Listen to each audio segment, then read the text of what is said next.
Assalamualaikum warahmatullahi wabarakatuh. Halo sobat semua, selamat berjumpa kembali di channel kami, Pecinta Horor. Pernahkah kalian mendengar istilah rumah tusuk sate? Ya, istilah itu memang ada dan diperuntukkan bagi rumah yang letaknya persis di pertigaan jalan. Ada mitos tentang rumah tusuk sate ini, bahwa akan mendatangkan kesialan atau membawa petaka bagi penghuninya. Betulkah demikian? Berikut ini adalah kisah nyata yang diceritakan seorang narasumber mengenai rumah tusuk sate. Seperti apa kisahnya? Inilah genderuwo penghuni rumah tusuk sate. Ditulis oleh Ica Nisa dan diceritakan berasal dari narasumber bernama Arumi.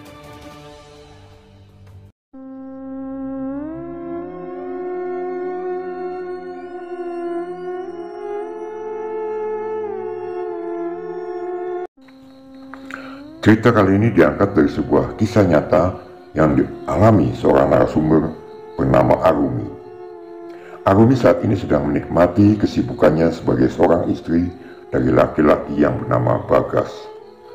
Mereka baru 5 bulan menikah. Lalu setelah menikah, Arumi dan Bagas pindah ke sebuah rumah yang sudah Bagas beli setahun yang lalu. Kebetulan, sebelum mereka menikah, Bagas sudah mempersiapkan semuanya, termasuk rumah untuk ia tempati bersama istrinya. Menurut penuturan Bagas, rumah yang ia tempati saat itu cukup murah. Awalnya, Arumi heran kenapa rumahnya bisa dijual murah oleh pemiliknya di bawah harga pasaran. Padahal rumah itu sangat luas dengan letaknya yang cukup strategis. Sebelumnya, rumah itu sudah lama tidak ada yang menempati. Jadi Bagas dan Arumi adalah orang kedua yang menempati rumah itu. Menurut orang yang menjual rumah itu, alasan kenapa rumah itu dijual murah adalah karena letaknya berada di pertigaan jalan dan berhadapan langsung dengan salah satu sisi jalan. Istilahnya model rumah itu adalah model rumah tusuk sate.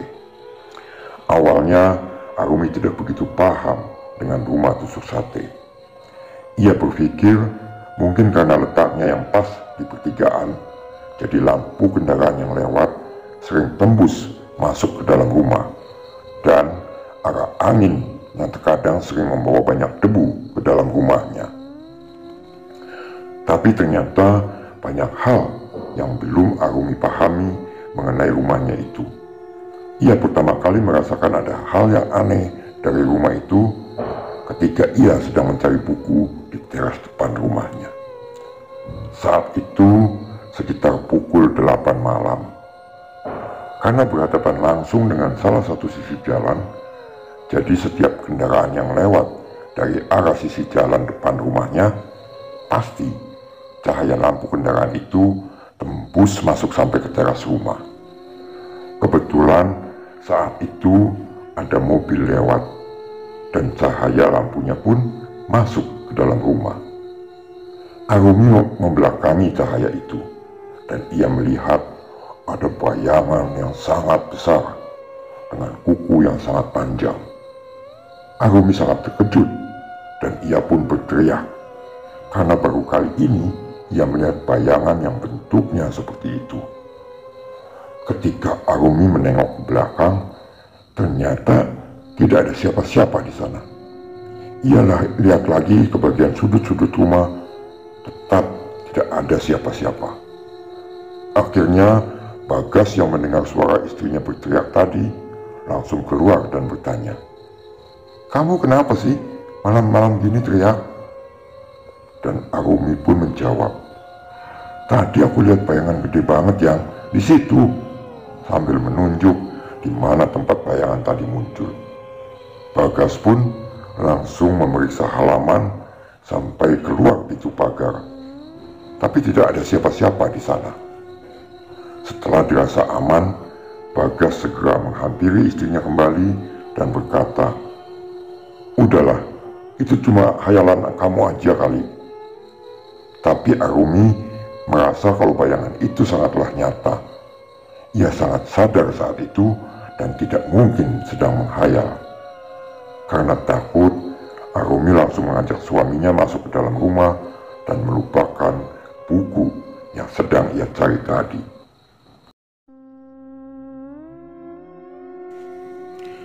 Kejadian aneh berikutnya Arumi alami ketika ia sedang sendiri di rumah. Saat itu pukul 12 siang. Arumi sedang menyapu di dalam kamarnya. Sampai tiba-tiba Arumi merasa ada yang meremas pantatnya. Spontan Arumi pun melompat dan kembali berteriak. Tapi di dalam rumah tidak ada siapa-siapa.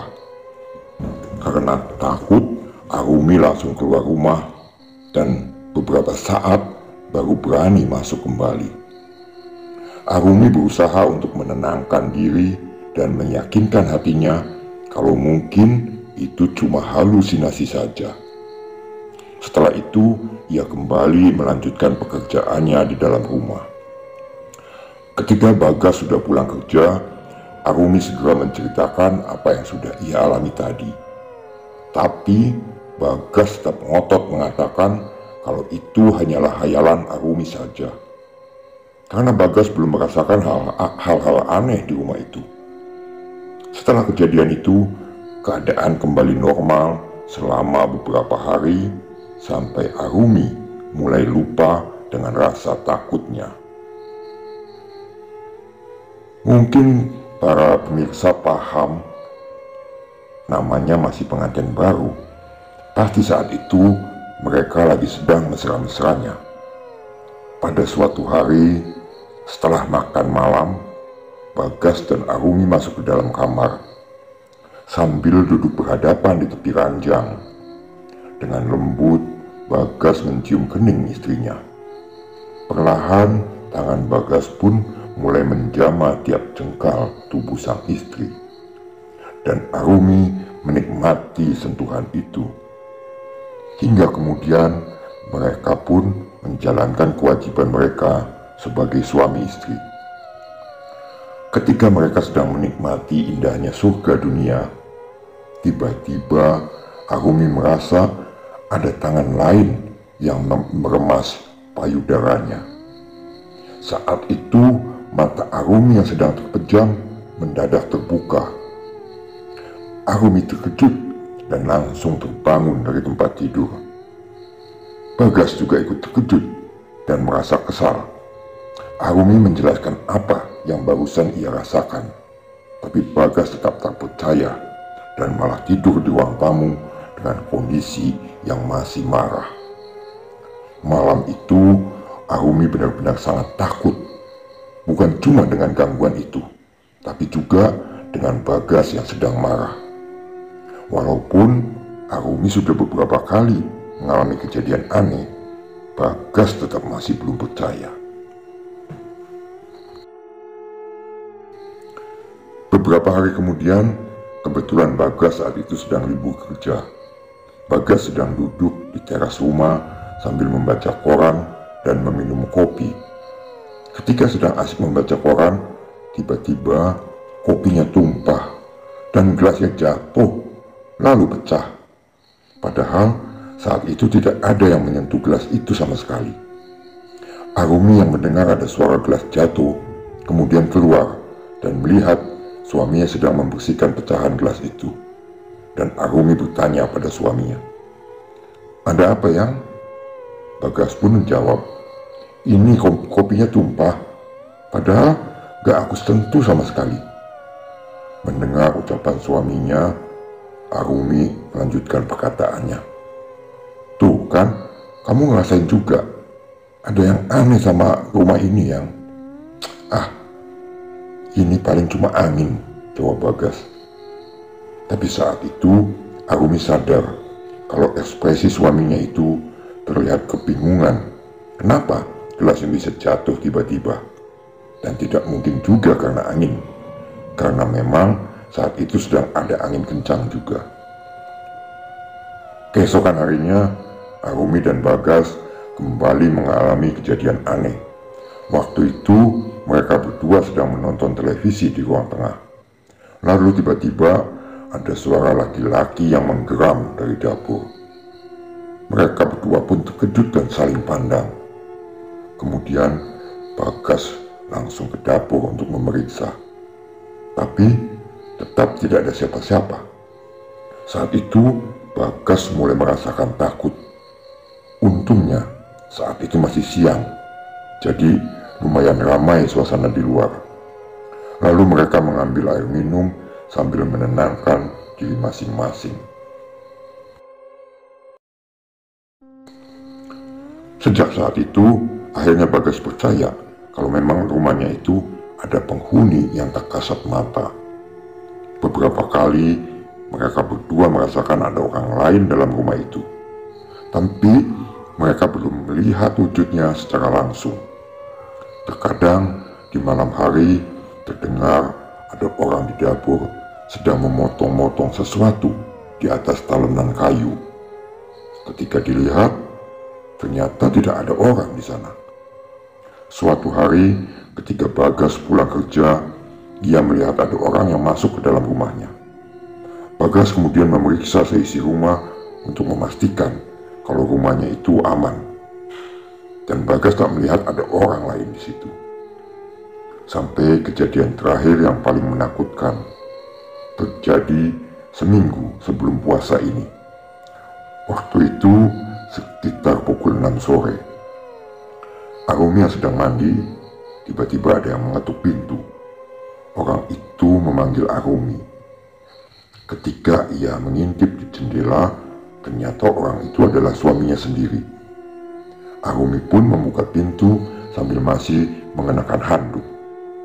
Ia heran melihat suaminya pulang tidak membawa kendaraannya, sampai Arumi bertanya, "Mobilmu di mana, Yang?" "Ditaruh di bengkel, mobilnya mogok," kata orang bengkel. "Ada mesinnya yang bermasalah." Karena posisi Arumi yang saat itu belum selesai mandi, ia langsung menuju kamar mandi kembali untuk melanjutkan mandinya. Tapi ternyata suaminya itu mengikuti. Bagas memeluk Arumi dari belakang, lalu menciuminya dengan beringas sampai handuk Arumi terlepas dari tubuhnya dan jatuh ke lantai. Tangan Bagas mulai menyentuh bagian intim milik Arumi, dan mereka masuk ke dalam kamar. Tapi tiba-tiba Arumi mendengar ada suara pintu pagar yang terbuka dan ada mobil yang masuk. Karena takut ada orang lain, Arumi langsung memakai pakaian seadanya, sementara suaminya tetap terbaring di atas kasur tanpa mau bangun. Arumi pun keluar untuk melihat siapa yang datang. Ketika ia buka pintu, ternyata mobil itu milik suaminya, dan suaminya juga keluar dari mobil itu. Arumi sangat terkejut. Dia langsung menghampiri suaminya dan bertanya, "Loh, Yang, bukannya tadi udah pulang?" "Pulang di mana? Orang ini aku baru nyampe," kata Bagas kebingungan. "Lah, tadi aku bareng sama kamu di dalam," jawab Arumi. "Bareng gimana? Ini aja aku baru keluar dari mobil," kata Bagas. Dengan wajah yang kesal, Bagas kemudian lari masuk ke dalam rumah untuk memastikan kalau tidak ada orang lain. Ketika mereka berdua sudah di dalam rumah, ternyata tidak ada orang sama sekali. Dan handuk Arumi yang tadi ia pakai pun masih tergeletak di kamar mandi. Arumi menceritakan semua kejadian yang ia alami pada suaminya. Karena waktu itu mereka berdua sama-sama khawatir. Akhirnya Bagas menelpon ayahnya untuk datang ke rumah. Dan keesokan harinya orang tua Bagas datang dengan membawa seorang ustadz. Ustadz itu mengatakan kalau di rumah Bagas dan Arumi memang ada genderuwonya. Mendengar hal itu, Bagas dan Arumi sangat takut dan khawatir, karena mereka tidak mau tinggal satu rumah dengan makhluk itu. Akhirnya Bagas memutuskan untuk menjual rumahnya, dan sekarang mereka berdua sedang mencari rumah yang baru. Mereka berharap semoga di rumah yang baru mereka tidak akan mengalami lagi kejadian-kejadian yang aneh lagi.